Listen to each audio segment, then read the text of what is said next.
was in college, I would go to play a soft, delicate sound, and I would end up with ghost notes. In other words, notes that don't sound when you're trying to play quietly. And on the other side, I would try to create these big, powerful dynamics, but the sound ended up harsh and unmusical. This was all very frustrating. And what I didn't realize at the time was that I was relying completely on my fingers alone to get that large dynamic range that I wanted. And this killed my tone, it killed the dynamic range, and it made it impossible for me to play with the level of expression and confidence that I wanted. I was missing the single most important technique skill for playing with confident musicality with that large dynamic range that most piano players don't realize they're missing. That technique skill is arm weight. And once I learned how to do it, everything changed. Hey piano people, I'm Ashley. Welcome to Ashley Young Music Studio, where you learn how to practice smarter, not harder. If you've ever been stuck feeling like you can't express the full dynamic range that you want to, so your pieces lack musicality and confidence, stick with me, because in today's video, I'm going to show you an exercise that will help you master arm weight, and in other words, master dynamics, and it only takes about 60 seconds per practice session. This is going to unlock your dynamic range and lead to a much higher level of musical expression and confidence at the piano. Let's dive in. It's really important to understand the mechanics of an acoustic piano, because this will help you understand the mechanics behind why arm weight is so essential. When you press a key, it triggers a series of levers inside the piano that cause a hammer to come up and strike the strings. And for those hammers to be able to move smoothly and to strike all of the strings evenly, the key needs to be pressed at a consistent speed. And relying on your fingers alone to do this is going to result in an uneven speed when you press the keys. This is because your fingers themselves are of uneven length and uneven strengths. For example, it's common for the pinky to produce ghost notes because it's the tiniest finger, and it's common for the thumb to accidentally slam out or create unintended accents because it's heavy and we have a little bit less control over it. So when you just set your fingers on the keys and try to press each key, the result is that all of the hammers are moving at different speeds and the sound is very uneven. You lack control over the dynamics. But when you play on the edge of the keys, it maximizes your leverage and control. And by using the weight of your arm, you have a little bit more say over the speed and the motion of those keys and hammers, which produces a much cleaner sound and a resonant tone with both quiet and loud dynamics.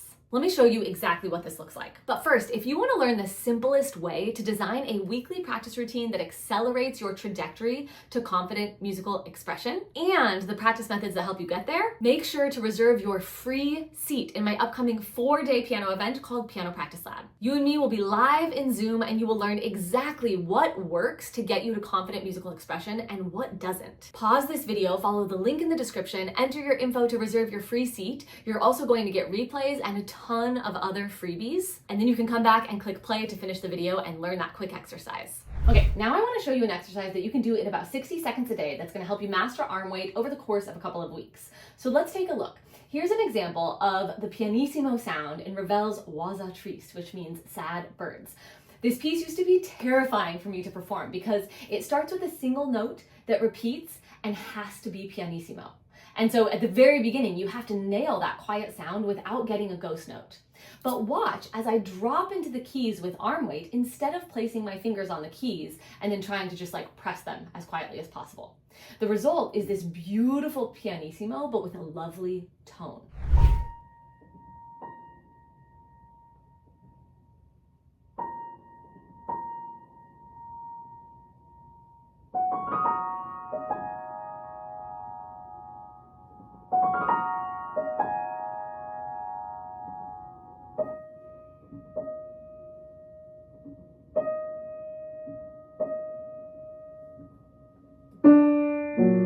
See from a side angle the way my arm is dropping into the keys to produce that pianissimo sound. Not placing and pressing, dropping.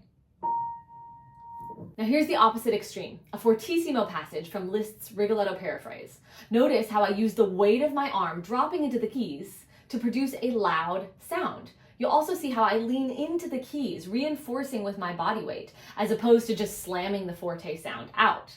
This is quite a contrast from keeping my wrists and arms stiff and trying to slam the notes out. I demonstrate that here. You can see me trying to not use the arm weight and to keep my wrists really stiff, but I actually can't even do it because I can't even play the notes accurately when I'm trying to slam it out like that.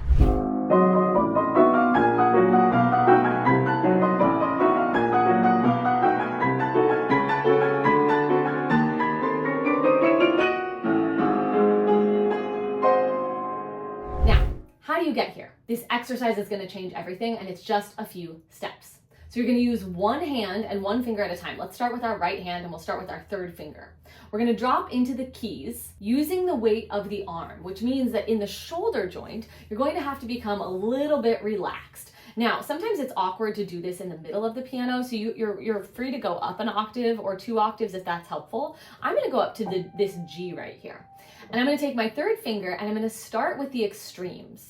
So I'm going to focus on keeping my finger on the edge of the key, making sure that my shoulder is relaxed, my elbow is relaxed, and my wrist is relaxed. And I'm going to drop and play as quietly and gracefully as possible.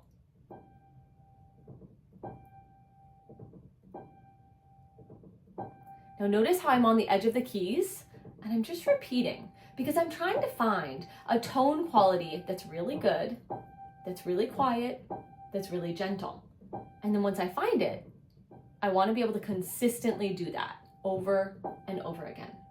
Now, on the other extreme, I'm going to do this with a fortissimo. So I might lean into the keys a little bit and drop. Now, there's going to be a limit to how loud you can get with one note without it sounding harsh. But try to find that extreme, right? Play it 20 times. Give yourself a chance to really feel it. And again, notice how I'm dropping. I'm not putting my fingers and pressing. I'm dropping. Now the next step we're going to talk about, but first, if you're learning anything in this video, make sure to give it a thumbs up, subscribe to the channel because I release videos like this on a regular basis, hit the bell so you know when these videos come out, and share the link with a fellow pianist. You can do this on Facebook, on Reddit, you can text it to a friend. Let me know in the comments which part of this video resonates with you. Now once you do this with both extremes and you're doing it with a little bit more ease, then you're going to assign dynamic numbers, meaning pianissimo will be 1, fortissimo will be 10, and you're going to try to find every level in between. So I'm going to start with 1, then I'm going to go up to 2, then 3, then 4, then 5, then 6, 7, 8, 9, 10. Now each time I'm dropping with a little more arm weight and a little more speed. Now, it's not going to go perfectly like that. It's likely going to take you 10 or 20 or even 30 times to get between 1 and 10 with a really even sound. And as you do this, you're going to focus on that arm weight, but you're also going to tune your ear in and listen. Which numbers were even? Which ones dropped out or played too loudly? And you can do this in smaller increments too. For one day, you might just focus on number 1 and number 10, right? And just get that range down. And then the next day, you might just focus on number 1, going a little bit louder to number 2. And then the next day you might add number 3. So you can do this in small chunks. You don't need to do it all in one sitting. When I finally learned how to use arm weight when I was trying to play dynamics, it changed everything. I stopped second guessing myself and found the confidence to play with that full level of musicality that I wanted. If you want to take your piano playing even farther, go ahead and reserve your free seat in Piano Practice Lab if you haven't done so already. I'm going to link it on the end screen, and I'm also going to link another video where I dive even deeper into how to do these dynamic numbers and how to incorporate them into your practice and your playing on a daily basis. Both links are right here on the end screen. Happy practicing.